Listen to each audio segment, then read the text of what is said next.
Officially, Hamas, which is the acronym for an Arabic phrase meaning Islamic Resistance Movement, was founded in 1987, at the start of the first Palestinian Intifada, or uprising, against the Israeli occupation. But its roots were planted much earlier. The Hamas founder Sheikh Ahmad Yassin was a half-blind, disabled Palestinian cleric and member of the Muslim Brotherhood.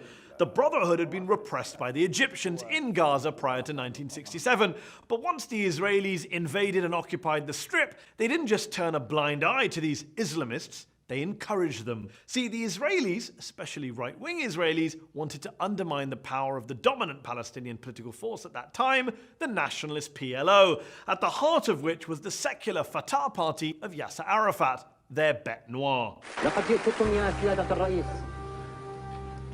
بغصن الزيتون في يدي وببندقية الثائر في يدي.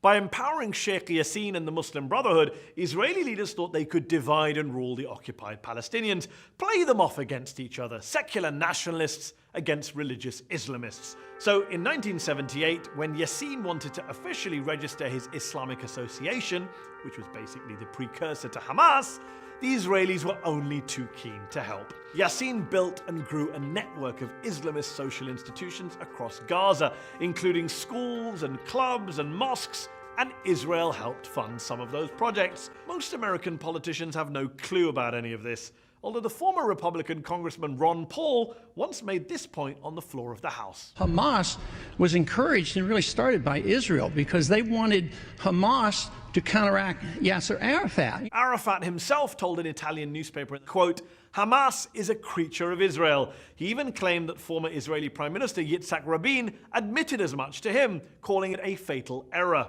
Now, you might be wondering, why should I believe mad Ron Paul or the famously shady Yasser Arafat?